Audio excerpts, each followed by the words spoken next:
ቃል ጋር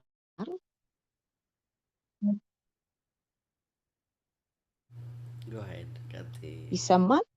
አዎ ይሰማል። አዎ ያ ሪከርድ ያደረጉ እና መዝሙረ ዳዊት ላይ ዝም ብዬ እያሰላሰልኩኝ ውስጤ የመጣ ቃል ነበር። መዝሙረ ዳዊት ምዕራፍ 27 ከአንድ ጀምሮ ስለ ዳዊት ነው የሚናገረው ይሄ ቃል። በእርግጥ ከእግዚአብሔር ጋር ያለው ሰው ድፍረት ብሎ ነው ሳይቀባ የዳዊት መዝሙር ብሎ የሚለው። ቁጥር 1 ላይ ምን ይላል? እግዚአብሔር ብርሃኔና መድኃኒቴ ነው፣ የሚያስፈራኝ ማን ነው?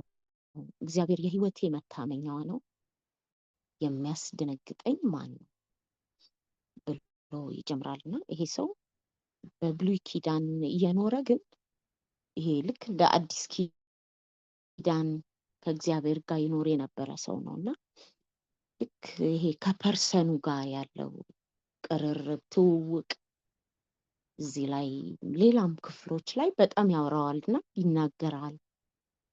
እዚህም ላይ የሚለው እግዚአብሔር ብርሃኔና መድኃኒቴ፣ እግዚአብሔር የህይወቴ መታመኛ፣ ይሄ እንደውም እንግሊሹ he is the strength of my life ይላል። የህይወቴ ጥንካሬዋ ነው ይላል። እና ይሄ ብርሃን ይልክልኛል አይደለም የሚለው፣ መድኃኒት ይልክልኛል ሳይሆን ራሱ ፐርሰኑ መድኃኒቴ ነው ብርሃኔ ነው ሲል እናያለንና ይሄ ከፐርሰኑ ጋር ያለው ግንኙነት ያው በብሉይ ኪዳን እንደዚህ አይነት አኗኗር በጣም እየተደነቅኩ እያሰብኩት ነበርና እኛም አሁን እያየነው ያለነው በጣም ከፐርሰኑ ጋርና ከቃሉ ጋር ያለው ግንኙነት። መዝሙር 119 በጣም ስለ ቃሉ ስለ ህጉ በጣም በግዴታ እንደሚያደርገው አይነት ሳይሆን ግን እንደጠቀመው በህይወቱ እንዲቆም እንዲሄድ የትኛውም አይነት መንገድ እንዲያልፍ ይሄ ትሩዝ እንደጠቀመው ይናገራልና ማለት አሁን እኛ እንደዚህ ሁኑ እንደዚህ ባለፈው ያየነው አሁን ዛሬም ልናየው ያለነው ልክ እንዴት ነው የምናደርገው አይነት ብለን ተጨንቀን እንድናደርገው ሳይሆን የሚለን ጌታ ከፐርሰኑ ጋር ባለን ግንኙነት ምንሆነው ነገር እንደሆነ እና ፐርሰኑና ትሩዙ የእግዚአብሔር ቃል በህይወታችን ባለስልጣን እንዲሆን በቤታችን በህብረት መካከል በቤተ ክርስቲያን የእግዚአብሔር ቃል ባለስልጣን ቢሆን የሚፈራ ሲሆን የሚሆነው ከፐርሰኑ ጋር ስለ ፐርሰኑ ያለን አመለካከትና እውቀት ወይም አንደርስታንዲንግ እና ደግሞም እሱን ባወቅነው በቀረብነው ልክ ከአፉ የሚወጣውም ቃል እንደዛ ባለስልጣን እየሆነ እንደሚሄድ እና ስሙዝ የሆነ ከዳን በኋላ ስሙዝ የሆነ ነገር የሚሆንልን ከፐርሰኑ ጋር ባለን ግንኙነት እንደሆነ ነውና ሙልዬም ከጸለየችው ጋር ስፔሲፊካሊ እግዚአብሔር ደግሞ ይሄ እንዲያደርግልን እኔም ትንሽ መጸለይ እፈልጋለሁ እና እንድንጸልይ ነው። ይሄም ቃል ስፔሲፊካሊ ወደ ውስጣችን እንዲገባ ወደ እያንዳንዳችን ውስጥ ልማዳችንን የትኛውም ነገሮቻችን ምናልባት አይታችሁታል ብዬ አስባለሁኝ። አሁን የምናየው የሚተካኩ ነገሮች ኦልድ ሰልፍን አስወግደን ኒዋን መተካት የሚለው ላይ በጣም እንደ ልማድ በጣም ተስማምተን ይሄ እንኳን በቃ እንደዚህ ብናደርገው ጥሩ ነው ምንለው ነው የሚመስለው በእግዚአብሔር ቤት ውስጥምና በጣም ራሳችንን የምናይበት ነው። መንፈስ ቅዱስ ጋር ባለን ግንኙነት ደግሞ በጣም በህይወታችን ውስጥ ሊሆን ያለ ስሙዝሊ የተሰጠን ህይወት እንደሆነ ነው መጽሐፍ ቅዱስ የሚናገረና በጸሎትን ይጀምር ማለት ስታፍ ዝም ብሎ መናገር ማለት ነውና እግዚአብሔር ይመስገን እንጸልያለን። እግዚአብሔር አምላካችንና አባታችን ሆይ በጌታ በኢየሱስ ክርስቶስ ስም እናመሰግንሃለን።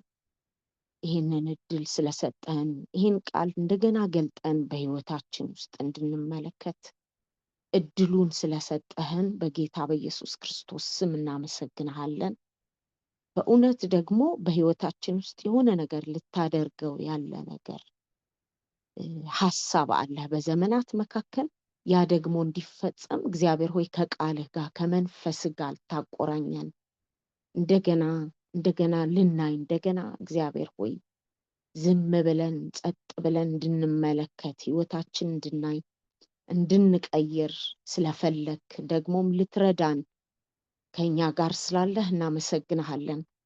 እግዚአብሔር መንፈስ ቅዱስ ሆይ በጌታ በኢየሱስ ክርስቶስ ስም ከአንተ ጋር እንድታቀራርበን ሙልዬም እንደጸለየችው ጌታ ሆይ ክብርህ ፕሬዘንስ ፊል እንድናረግ ጌታ ሆይ ጌታ እግዚአብሔር አምላክ ሆይ በጉልበታችን በአቅማችን በኃይላችን ሳይሆን ከፍ በምታረገው በምታስኬደው በምታኖረው በአንተ ግን እነዚህን ማድረግ እንችላለን። ካንተ ጋር ያለን እግዚአብሔር ሆይ ቀረቤታ በጌታ በኢየሱስ ክርስቶስ ስም እግዚአብሔር ሆይ ቅርብ እንድንልህ እንድናውቅህ አንደርስታንድ እንድናረግህ እንድትረዳን ደግሞም እግዚአብሔር ሆይ ዛሬም ሙላን። የእግዚአብሔር መንፈስ የጥበብና የማስተዋል መንፈስ የምክርና የኃይል መንፈስ የእውቀትና እግዚአብሔርን የመፍራት መንፈስ በኢየሱስ ላይ ያርፍበታል የተባለው እኛንም እንድትሞላን ተናጋሪዎች ብቻ እንዳንሆን እግዚአብሔር ሆይ ደግሞም ለጊዜው ሳይሆን የሆነ ነገራችንን ቀይሮት ይሄ ቃል እንዲያልፍ አንተን በመፍራት እግዚአብሔር ሆይ እንድትሞላን ደግሞም እግዚአብሔር ሆይ ሰማይ ዙፋኔ ነው ምድርም የእግሬ መረገጫ ናት። ለእኔ ምን አይነት ቤት ነው የምትሰሩልኝ? ማርፍበት የቱ ነው ብለህ በቃልህ እንደተናገርክ ነገር ግን ወደዚህ ወደ ትሁቱ በቃሌ ወደሚንቀጠቀጠው እመለከታለሁ እንዳልክ እሰፍርበታለሁ እንዳልክ የምትሰፍርበት ጌታ ሆይ በቃልህ የሚንቀጠቀጠውን ነው ቃልህ የሚያስፈራውን ነው። እግዚአብሔር ሆይ ቃልህ እንዲያስፈራን በኢየሱስ ክርስቶስ ስም እርዳን። እግዚአብሔር አምላክ ሆይ ሩቲን ወደሆኑ ልማዶቻችን እንድንገባ ምንም አይደሉም ብለን ራንክ የሰጠናቸው በደሎች ኃጢያቶች አንተን ሪትሪት እንድታረግ የሚያረጉ ነገሮች አንደርስታንድ እናረጋቸው እግዚአብሔር አምላክ ሆይ እየተናገርን ዝም ብለን እንዳንሄድ ቃልህን እንዳንጥለው ጌታ እግዚአብሔር አምላክ ሆይ ቃልህ ባለስልጣን እንዲሆን በህይወታችን በቤተ ክርስቲያን ባለስልጣን እንዲሆን እግዚአብሔር አምላክ ሆይ በጌታ በኢየሱስ ክርስቶስ ስም እንለምንሃለን። እግዚአብሔር አምላክ ሆይ ኃይል እንድትሰጠን ጉልበት እንድትሰጠን ጌታ ሆይ ከአክቲቪቲ ይልቅ አቲቲዩድ እንድንሰራ እግዚአብሔር የዘላለም አምላክ ሆይ እንድትረዳን ሁሉ ጊዜ በፊትህ እንድንመላለስ አንተ እንድትሆን ትልቅ በእኛ ዘንድ አንተ እንድትሆን የተፈራ እግዚአብሔር የዘላለም አምላክ ሆይ እንድትረዳን በዚህ ኢንካውንተር እንድታረገን በጌታ በኢየሱስ ስም እንለምንሃለን። ስለምትረዳን እየረዳህን ስለሆንክ ጌታ ሆይ ይሄ ቃል ደግሞ እየዘለለ ወደ እያንዳንዳችን ልብ ውስጥ ሳይከለከል እንዲገባ እግዚአብሔር አምላክ ህይወታችንን እንዲሰራው ስትመጣ የተዘጋጀን እንድንሆን እንዲያረገን እግዚአብሔር የዘላለም አምላክ ሆይ በጌታ በኢየሱስ ክርስቶስ ስም እንለምንሃለን። ጌታ እግዚአብሔር አምላክ ሆይ ደግሞም ቃልህን ግለጥልን ጌታ ሆይ ከአዋቂዎች ሰውረህ ለነዚህ ለህፃናት ስለገለጥ ለውሊ ለሆኑ ስለገለጥ ፈቃድህ ደግሞ ሁልጊዜ እንደዚህ ስለሆነ ብሎ እንደጸለየ ልጅህ ኢየሱስ ጌታችን እኛም እግዚአብሔር አምላክ ሆይ ያንተ ቃል ያንተ አንደርስታንዲንግ እንዳይሰወርብን በጌታ በኢየሱስ ክርስቶስ ስም እንለምንሃለን። ሃሌሉያ። በጌታ በኢየሱስ ስም አሜን አሜን አሜን። ጌታ ይባርካችሁ። ያው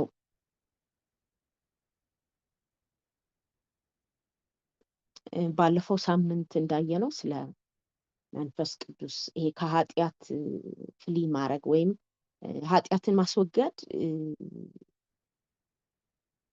ማድረግ የምንችለው ምክንያቱ ከኛ ጋር የሚኖረው መንፈስ ቅዱስ ማንነቱን አንደርስታንድ ማድረጋችን እንደሆነ አንደርስታንድ እያደረግን በሄድን ቁጥር ከኃጢአት የመራቅ ቴንዴንሲያችን እየጨመረ እንደሚሄድ ነው አጠቃላይ ሀሳቡና ሰመሪዎቹን ትንሽ ብዬ ወደ ዛሬው ደግሞ መንደርደሪያ ስለሚሆነን ይሄ ማንነቱ ማለት ነው ስለ ሆሊ ስፒሪት ከሶስቱ ስላሴ አንዱ እንደሆነ እና ይሄ እግዚአብሔር እንደሆነ እግዚአብሔር ፈጣሪ የትኛውም አብ ወልድ የሚያደርገውን ማድረግ የሚችልና ፈጣሪ እንደሆነ እግዚአብሔር እንደሆነ የኢየሱስ መንፈስ እንደሆነ ኢየሱስ ላይ ያረፈ መንፈስ እዚህ ምድር ላይ ሲመላለስ እንደሆነ ከዛ ደግሞ ቅዱስ የሆነውን ቬዘል ነው የሚሞላውም የሚመራውም ብለን ነበረ።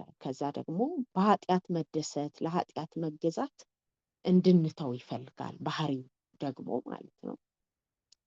ከዛ ደግሞ አባታችን ይሄም አብ መንፈሱን የላከልን ምርጫ የሚሰጥ አምላክ እንደሆነ ያው ገዢ ርዕሱ ስፒሪት ወክ አይደለም ይለው ይሄ በመንፈስ መመራት ስለሚል መመራትም አለመመራትም ምርጫ እንደሰጠን አልመራም ብለንም አለመመራት እግዚአብሔር እንኳን ማይገባበት ምርጫ እኛ ውስጥ እንዳለና ኢንቴንሽናል እንድንሆን ማለት ነው። አይ እኔ መመራት ነው የምፈልገው እንድንል ሁሌ ማለት ነው። ሌላው ሆሊ ስፒሪት ዘ ፐርሰን ይላልና ስለዚህ ሊያዝን ግሪቭ ሊያረግ ሊከፋ ኦፌንድድ ሊሆን እንደሚችል ከዛ ደግሞ ወደ ምድር የመጣው በእኛ ውስጥ ለመኖር ነው ላለመሄድ። ሌላው የእርሱ ኔቸር አንደርስታንድ ማድረጋችን በእያንዳንዱ ህይወታችን ክፍል ምቾት ኖሮት እንዲኖር እንደሚያደርገው የተለያዩ ጥቅሶች እያየን ነበር። ሮሜ 8 ከፈቃድ ጋር የተገናኘ ነገር ሮሜ 8 ከ5-8 ኤፌሶን 4:17-5:21 ድረስ ያሉ ኤፌሶን 5:18 መንፈስ ይሙላባችሁ እንጂ በወይን ጠጅ አትስከሩ። ከዛ ደግሞ በመንፈስ መሞላታችን የኃጢአት ከህይወታችን የመወገዱ ውጤት እንደሆነ ይናገራል። ሰመራይዝ ሲደረግ በቃ ተነቅሎ ሲወገድ ህይወታችን ለእግዚአብሔር መንፈስ የሚመች ቦታ እንደሚሆን የሚል አስልክ ያየናቸው አጠቃላይ ሀሳቦች እንደዚህ ነበሩና ዛሬ ደግሞ ሁለት ነገሮችን እናያለን እየተነተነ ስለሚሄድ ቲዮሎጂ ኤንድ ፕራክቲስ የሚል ባለፈው ጀመር አድርገነው ጥቅሱን ማለት ነው። ቲዮሎጂ የሚለው መንፈስ ቅዱስ ለዘላለም ፐርማነንትሊ ሲልድ እንዳደረገን ይናገራል። ምክንያቱም መዳናችን ላይ ቃል የገባል ለመምጣት ብቻ ሳይሆን ከኛ ጋር ለመኖር እስክንሄድ ወደ ሰማይ ከኛ ጋር አብሮ ለዘላለም ለመኖር እንደሆነና መንፈሱ በእኛ ውስጥ ደግሞ ከሌለ ትክክለኛ ክርስቲያኖች ወይም የእርሱ ወገን እንዳልሆነ በሮሜ 8:9 ላይ የክርስቶስ መንፈስ የሌለው ከሆነ ግን ይኸው የእርሱ ወገን አይደለም ይላል። ከዛ በውስጣችን ያለው መንፈስ ሲከፋ ከኛ ሳይሄድ ከኛ ይሄድም ግን ይሄ ግሪቪንግ ዘ ሆሊ ስፒሪት ይለዋል ይላል። ግን ይሄ ለቤዛ ቀን የታተማችሁበትን ቅዱሱን መንፈስ አታሳዝኑት የሚል በሶስት ትርጉም አይተን ነበር ያቆምነው ላስት ዊክ። ያው ስለሚያያዝ ብዬ ነው ይሄ ቲዮሎጂ ውስጥ ያደረኩትና ሶስት ቨርዥኖች የመጀመሪያው ምን ይላል? እንዲያዝን እንዲከፋ አታድርጉት ይላል። ሁለተኛ ደግሞ by the way you live በአኗኗራችሁ don't bring sorrow አታሳዝኑት ሀዘንን ወደሱ አታምጡ ይላል። ምክንያቱም የኔ ነው ብሎ ለይቷቸዋል በሪደምፕሽን ቀን ይላልና ሶስተኛ ደግሞ እንዲያዝን ምንም ስፔስ አትስጡ ምንም ምክንያት አትስጡና እያንዳንዷ ኑሯችን በጣም ከሱ ጋር እሱ ምን ይላል የሚል ማለት ነው። ላይ ቅድም ኢሳያስ ላይ በቃሌ ወደሚንቀጠቀጥ ማለት ምንም ነገር ሲያደርግ ይሄ ቃሉ ይለዋል እንደ ምናምን እንድንል ይፈልጋል ማለት ነው። እና እንደዚህ ከሆነ ለምሳሌ ይሄ ለቤዛ ቀን የታተማችሁበትን ቅዱሱ መንፈስ አታሳዝኑ ብሎ ያለው ላይ እንደዚህ አይነት ግንኙነት ከሆነ ግንኙነታችን ከሱ ጋር ያለው ውጥረት ያለበት ግንኙነት እንደሆነ ይናገራል። ስለዚህ የልባችን ክፍል ፈቅደን እስክናጸዳ ድረስ ለመሞላት፣ ለመስራት፣ ለመምጣት ሪትሪት ያደርጋል፣ ለመምራት ሪትሪት ያደርጋል እና ደግሞ እኛን ፎርስ አያደርገንም ፈቅደን ያንን እስክናደርግ ድረስ ይላል ጸሐፊውና ደግሞ ይህ ግንኙነት የጋብቻ ግንኙነት እንደሚመስል ይናገራል። በጋብቻ ውስጥ ባልና ሚስት ምንም እንኳን አንድ ስጋ ሆነው ቢጣመሩ አንዳንድ ጊዜ አንዱ አንደኛውን ሊያሳዝን ይችላል ወይ አንዱ በአንደኛው ሊከፋ ይችላል። ይህ ሁኔታ ግንኙነታቸውን እንዴት ውጥረት ውስጥ እንደሚከተው ይናገራል።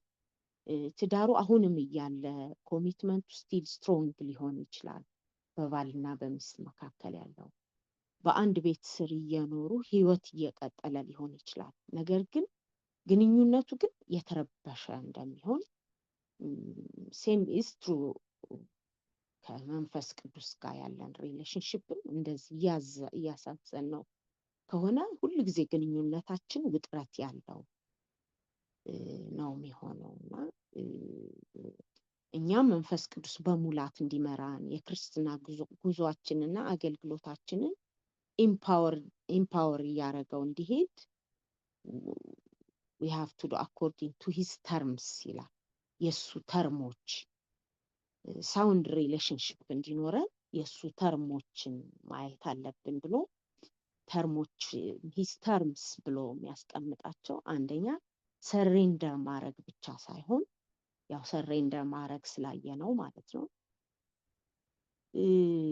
to have lifestyle of holiness ይላል። ይሄ በቃ ይሄ መቀደስ የሚባል ሰሬንደሪንግ አንድ ተርሙ ነው። ከዛ ደግሞ ላይፍ ስታይል ማለት ኮንቲኒየስ የሆነ አካሄድ ማለት ነውና የቅድስና አካሄድ እንዲኖረን ይፈልጋል ማለት ነው። ምክንያቱም ከቅዱስ ቃሉ ጋር ማች የሚያደርግ ጽድቅ ራይት ስታንዲንግ ማለት ነው እና ሌላ መንገድ ደግሞ እንደሌለ መንፈስ ቅዱስ በሙላት የሚመራው እንደዚህ አይነትን የተቀደሰን ሰው እንደሆነ ይላልና ከዚህ ኮንቴክስት ደግሞ ተነስተን ከሩቲንግ አውት ኢን ፊሊንግ አፍተር ሩቲንግ አውት ይላል። ከኃጢአት እንደዚህ ተነቅሎ ከወጣ በኋላ ደግሞ ምንሞላው ነገር ብሎ ነው የሚናገረው እና ቲዮሎጂ ኤንድ ፕራክቲስ የኤፌሶን መጽሐፍ ነው የሚያነሳው።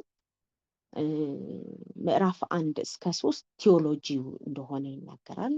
which is understanding the glory and purpose of God የእግዚአብሔርን ክብርና ዓላማ መረዳት ምዕራፍ 1-3 ያለው የኤፌሶን መጽሐፍ ማለት ነው። ምዕራፍ 4-5 ደግሞ living in a way that matches his purpose ይሄ ደግሞ ፕራክቲሱ እንደሆነ ይናገራል። የመጀመሪያው ክፍል ላይ ፖል እርግጠኛ እንድንሆን ቢፈልገን ያው የኤፌሶን ጸሐፊ ማለት ነው አንደኛ የእግዚአብሔር ልጆች መሆናችን እንድንረዳ፣ ሁለተኛ የእግዚአብሔር መንፈስ በእኛ እንደሚኖር፣ ሶስተኛ ደግሞ የእግዚአብሔር ዓላማ በእግዚአብሔር ኃይል እንድንኖር እንደተሰጠ በአንዳንድ ጊዜ እግዚአብሔር በሆነ ዙፋን ላይ ተቀምጦ ይሄን ኑሩት ብሎ ከባድ ጫና የጫነብን አምላክ ሳይሆን ዓላማውን በእግዚአብሔር ኃይል እንድንኖር ይፈልጋል። የእግዚአብሔር ኃይል ደግሞ ከእግዚአብሔር መንፈስና ከእግዚአብሔር ቃል እንደምናገኝ ማለት ነው እና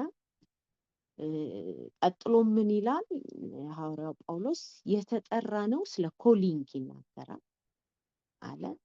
ዓለም ከመፈጠሩ ጀምሮ የእግዚአብሔርን ዓላማ ጆይን ለማድረግ እንደተጠራን እና ፍጥረታትን በኢየሱስ ጌትነት ስር በማምጣት የሚጠናቀቅን ዓላማ መቀላቀል ይለዋል። የተጠራ ነው ለምንድን ነው ይለዋል። ዓለም ከመፈጠሩ ጀምሮ የእግዚአብሔርን ዓላማ ጆይን ማድረግ፣ ይኸውም ፍጥረታትን በኢየሱስ ጌትነት ስር በማምጣት የሚጠናቀቅን ዓላማ መቀላቀል ነው ይላል። ስለዚህ የእግዚአብሔር ዋና ይሄ ጋድስ ማስተር ፕላን ብሎ የሚያስቀምጠው አንደኛ ዲሳይፕልስ ብቻ እንድንሆን ሳይሆን ይሄ መሆንም አለብን እንደሆነ ያወራል።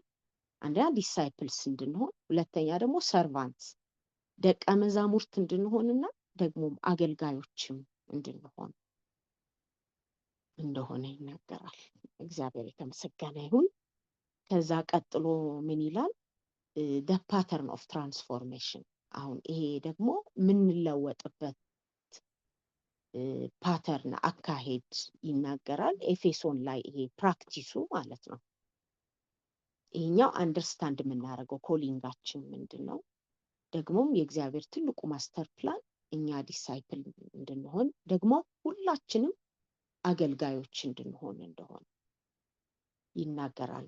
ኤፌሶን 1-3 ያለው እንትን ላይ ሌላው ከ4:17 እስከ 5:21 ያለው the pattern of transformation ብሎ ያስቀመጠው እነዚህ 36 ቁጥሮች ውስጥ ያሉት እንዴት የእግዚአብሔርን እውነት ማች የሚያደርግ ህይወት መኖር እንዳለብን በቃሉ ገልጿል ይላል ጸሐፊው ማለት ነው። ከዛ የእግዚአብሔር መንፈስ እንዲያበረታን እለት እለት ኢንቫይት የምናደርግበት ምዕራፍ ቁጥር የሚገኘውም እዛው ላይ ነው፣ ኤፌሶን 5:18 የሚለው እና የዚህ ቅዱስ የሆነ ላይፍ ስታይል ግቡ 36 ቁጥሮች ላይ ተገልጿል ይላል። ኤፌሶን 4:22 እስከ 24 ምን ይላል? የቅዱስ አኗኗር በዚህ ተኩት ይሄን አውልቁ ይሄንን ተኩ በሚለው ተገልጿል ይልና ከዛ ፓተርኑን ሲያስቀምጠው በሶስት ነገሮች ያስቀምጠዋል። አንደኛ ፑት ኦፍ አን ኦልድ ሲን ይላል። አሮጌ የሆነ ኃጢአታችን ወይ ማንነታችንን እንድናወልቀው ሲንፉል ሃቢት የሚለው የዚህ ፕራክቲስ በህይወታችን እንዲመጣ ቁጥር 21 ላይ አነባለሁ ቃሉን ማለት ነው።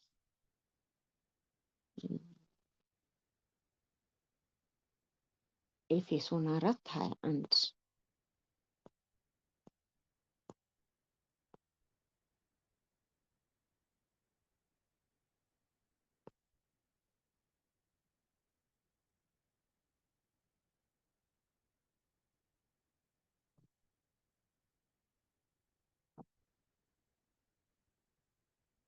ኤፌሶን 4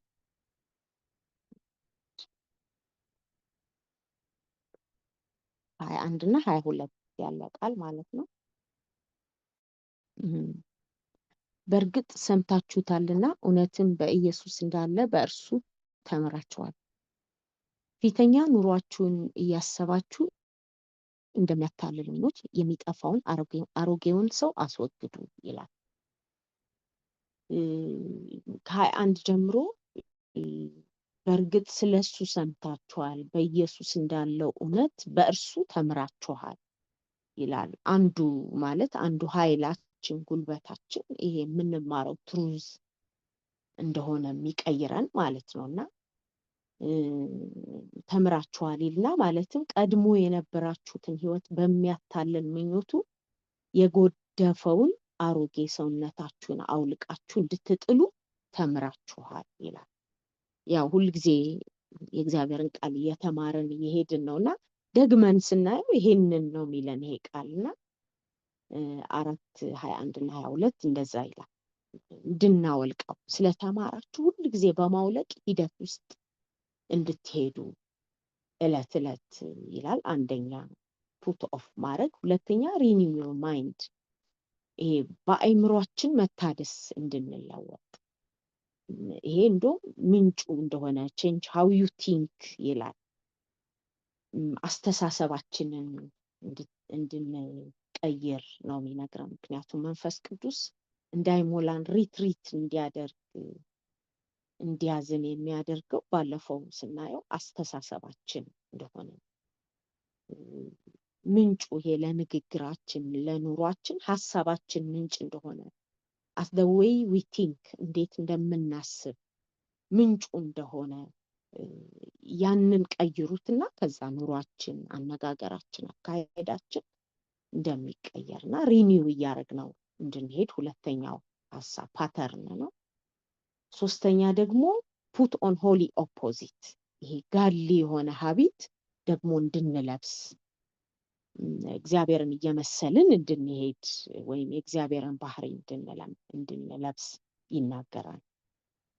እነዚህ ሶስት ልምምዶች ህይወታችን እንዲቀየር የሚረዱ ነገሮች እንደሆኑ ነው የሚናገረው። አንደኛ ፑት ኦፍ ማድረግ ማውለቅ፣ እለት እለት ማውለቃችንን have to make sure። ሁለተኛ ደግሞ አስተሳሰባችን ላይ መስራት ሪኒው ማድረግ ማደስ ሁል ጊዜ።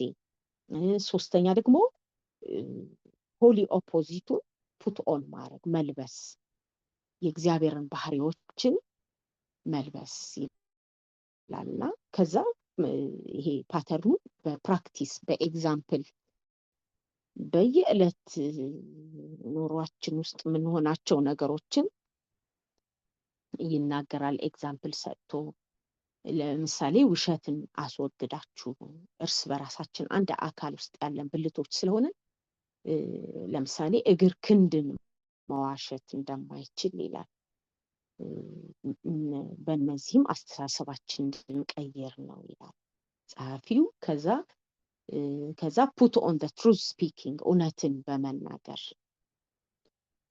አሮጌ ባህሪያችንን በቅዱስ መልካም በሆነ ሪፕለስ በማድረግ ይሄ ፐርስፔክቲቫችንን ወይም አመለካከታችን በጣም ነው አመለካከት በጣም እየደጋገመ የሚያወራው እዛ ጋር እንደሆነ ቁልፉና ሶርሱ ያ ከተቀየረ ቢያንስ እንኳን ያልተገባ ኑሮ እየኖርን ስንሄድ እየተወቀስን እንደምንሄድ ደስ ብሎ እንደማንሄድ ኢንጆይ እያደረግነው እንደማንሄድ ልክ እኮ አይደለሁም እንደምንል እና ፐርስፔክቲቫችን ላይ በኋላ ብንጸልይበት ደስ ይለኛል። የአስተሳሰባችንን እግዚአብሔር እንዲያገኘው ሀሳባችንን እንዲወስደው። ምክንያቱም ሀሳብም አስተሳሰብም ያው አንድ እንትን ውስጥ ያሉ ናቸው። ታስታውሳላችሁ የእግዚአብሔር ቃል ዘሪ ሊዘራ ወጣ ሲል በእሾህ መካከል ወደቀ የሚለው የዚህ ዓለም ሀሳብና የባለጠግነት መታለል ቃሉን ያንቀዋል ይላል። ወደ ልብ እንዳይገባ ማለት ነው። ምክንያቱም ያለ ቃል ምንም ማድረግ ስለማንችል በራሳችን ያለ መንፈሱ ምንም ማድረግ እንደማንችል ሁሉና ያንቀዋል ይላል። ቃሉን የዚህ ዓለም ሀሳብና የባለጠግነት መታለል ያንቀዋል ይላል እንዳይገባ። ያው ግትግት አይደለ አራቱም የልብ አይነቶችን ነበር እዛ ስፍራ የሚያሳየና በጣም የገረመኝ ከዚህ ጋር ይሄደልኝ የዚህ ዓለም ሀሳብና ስለዚህ እግዚአብሔር ቃል ሀሳባችንን ይፈልጋል ማለት ነው። እሱንም መቀየር አስተሳሰባችንንም ይፈልጋል፣ ሊቀይረው ይፈልጋል እሱንም እና ሶርሱ እንደሆነ ጌታ እሱ ነገራችን እንዲወስደው እለት እለት መጸለይ ያለብን ብዬ አስባለሁና ይሄ ደግሞ ይሄ በብልት ውስጥ ያለውን በተለይ አካሌን መዋሸት ይሄ በኪንግደም ውስጥ የሚሰራው ባለመዋሸት እውነት አመለካከቶቻችን በመቀየር this is how the kingdom works ይላልና ከዛ ሐዋርያው ጳውሎስ ደግሞ ሌላ ኤግዛምፕሎች ደግሞ ይሄ ፑት ኦፍ የሚያደርጉ የሚወገዱ ኃጢአቶች፣ መቀየር ያለባቸው አስተሳሰቦች፣ ሊለበሱ የሚገባቸው ቅዱስ ልማዶች ላይ ኤግዛምፕል ይሰጣልና እነሱን አንድ በአንድ ያስቀምጣቸዋል። ከኤፌሶን 4:25 ከ5:21 ያሉትን ማለት ነውና አንደኛ ውሸትን አውልቃችሁ ይላል። በእውነት መተካት ማለት ይሄ ኢንቴንሽናል ተሆኖ አሁን ለምሳሌ ድሮ ማረገው የነበረው አንዳንዴ ቅዱስ ውሸት ምናምን ብለንም እኮ ብዙ ነገር እናደርጋለን። ሰው እንዳያዝንብን ብለን የለመድናቸው ነገሮች አሉ። ከሰው ጋር ለመስማማት ከእግዚአብሔር ጋር ከመንፈስ ቅዱስ ጋር ተራርቀን የመሄድ ያህል እንደሆነ ነው። እንግዲህ እውነትን ተነጋገሩ ነው የሚለውና ሌላ ሁለተኛ ደግሞ ቁጣን አስወግዳችሁ እርቅ፣ በቶሎ የሚሆን እርቅ፣ እንደውም በቁጣችሁ ላይ ፀሐይ አይግባ ይላል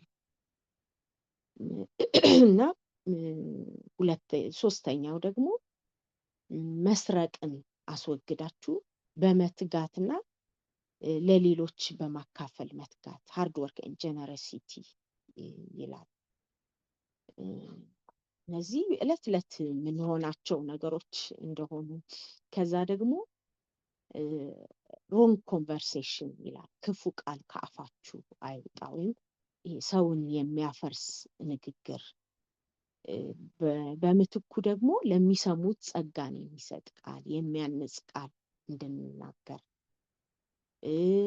ሌላው ጥላቻና ቁጣን አስወግደን ቸሮችና ርህሩሆች፣ ይቅርታ የምናደርግ እንድንሆን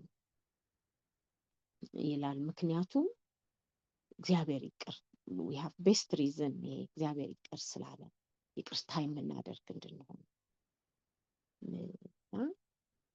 ሌላው ልክ ምዕራፍ 4 ኢንተርሉድ ብሎ ያስቀመጠው ምዕራፍ 4 ልክ ጨርሶ እግዚአብሔርን የምትመስሉ ሆኖ የሚል አጠቃላይ ሐሳብ፣ በፍቅር ተመላልሱ እግዚአብሔርን የምትመስሉ ሆኖ ብሎ ስለ ስፔሲፊክ ነገሮች እየተናገረ ቆይቶ በመሃል ኢንተርቬን አድርጎ ስለገባ ነው ኢንተርሉድ ብሎ የሚናገረውና አንዳንድ ጊዜ የሆነ ፓርቲኩላር የሆነ ነገር ተናግረን ጠቅለል ወዳለ ኢንዳክሽን ነው የሚባል ጠቅለል ወዳለ ነገር ሲመጣ በመሃል ላይ አቁሞ ወደ ምዕራፍ 5 ቁጥር 1 ይሄዳልና ምዕራፍ 5 ደግሞ ዝሙትና ርኩሰት፣ የሚያሳፍርና የስንፍና ንግግር፣ ካቬቴስነስ ይላል፣ ስግብግብነት ይላልና እነዚህን በምስጋና የሚያሳፍር ማጉረምረም በምስጋና ላይፍ ኦፍ ታንክስጊቪንግ ይለዋል። ሌላው ይህን እወቁ፣ አመንዝራም ቢሆን ወይም ርኩስ ወይም የሚመኝ እርሱም ጣዖትን የሚያመልክ በክርስቶስና በእግዚአብሔር መንግስት ርስት የለውም። ባይ ዘ ዌይ ዝም ብዬ የምንወያይበት ብዬዋለሁ ጊዜ ካለ ማለት ነው። እና ይሄ እንዴት ታዩታላችሁ? ድነናል፣ በቃ ኦሬዲ ለዘላለም እንትን ሆነናል። ግን ይሄ ቃልስ እንዴት እናርገው? በእግዚአብሔር መንግስት ላይ ርስት የለውም የሚለው በኋላ ብንወያይበት ደስ ይለኛል። ማለት አንዳንድ ጊዜ የሚባሉ ነገሮች አሉ። በቃ አንድ ጊዜ ዋንስ ሴቭድ ኦልዌይስ ሴቭድ የሚባል፣ ከዛ ግን እነዚህ እንትኖችስ እነዚህ አሁን እወቁ፣ አመንዝራ ቢሆን ርኩስ ወይም የሚመኝ እርሱም ጣዖትን የሚያመልክ በክርስቶስና በእግዚአብሔር መንግስት ርስት፣ ከገላትያ ካሉት ጋር አያይዘን ብንወያይበት ደስ ይለኛል። በኋላ ጊዜ ካገኘን ማለት ነው። ምስግና ነው። ከዛ ቀጥሎ ያለ በጨለማ እንደሚመላለሱ ልጆች መሆን እንደሌለብን፣ ይሄኛውን ፑት ኦፍ ማድረግ አለብን። በቃ በጣም ተመሳስለን መሄድ አብሮ በዓለም ካሉት ጋር እና ችልድረን ኦፍ ዳርክነስ ይላልና በምን መተካት አለበት? ወኪንግ አዝ ችልድረን ኦፍ ላይት፣ የብርሃን ልጆች እንደሚመላለሱ እንድንመላለስ። ምክንያቱም አንድ ፖይንት እዛ ይናገራል፣ ኃጢአትን ግለጡት ይላል። ኃጢአትን እየገለጥን እንድንመላለስ ራሳችን ላይ ማለት ነውና ሌላው 10ኛው አንዋይዝ ሊቪንግ ይላል። ጥበብ የሌለው ምልልስ ወይም አኗኗር እንደ ጥበበኛ ተመላለሱ እንጂ ጥበብ እንደሌላቸው አትመላለሱ ይላል። ቀጥሎ ምንድነው የሚለው? እሱን የሚተካው making the best use of your time፣ ዘመኑን መዋጀት እንዳለብን የሆነ ዋጋ ከፍለን ዘመን የራሳችን ጊዜውን የራሳችን ሲዝኑን የራሳችን ማድረግ እንዳለብን መዋጀት እንዳለብን ይናገራል። 11ኛ ሞኞች አትሁኑ። ሞኝ መሆንና ለምንድን ነው በጣም የገረመኝ እዚህ የእግዚአብሔር ፈቃድ ምን እንደሆነ አንደርስታንድ ማለት ለካ ሞኝነት የእግዚአብሔርን ፈቃድ አለማወቅና አውቆ በዛ አለመመላለስ ነው ሞኝነት ማለት ለካ። እና ሞኞች አትሁኑና የእግዚአብሔር ፈቃድ ምን እንደሆነ እወቁ ይላል። ሌላው የመጨረሻው እንደውም ያጠቃለለበት ሀሳብ በወይን ጠጅ አትስከሩ ይልና የድራንክነስ ጠጪነት ይልና መንፈስ ይሙላባችሁ ይላልና ይሄኛው ውጤቶች ሁሉ በዚህ የሚጠቃለሉበት ኤፌሶን መንፈስ ይሙላባችሁ የሚለው ሀሳብ ከዚህ ከሲንፉል የሆነ ልማዶች ተመልሰን በቅድስና እንድንኖር በእነዚህ ምክሮች መደምደሚያ ያደርገዋል። በመደምደሚያ ሀሳብ ላይ ይመጣልና ይሄ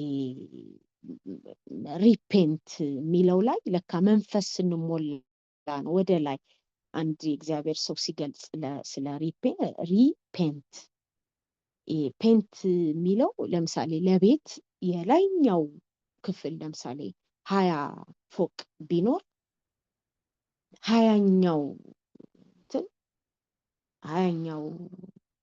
ፍሎር ፔንት ሃውስ ነው የሚባለውና ከፍ ያለው ማለት ነው። ይሄ እንደገና ሪፔንት ስንል ከፍ ወዳለው ህይወት እንደገና መመለስ ማለት ነው።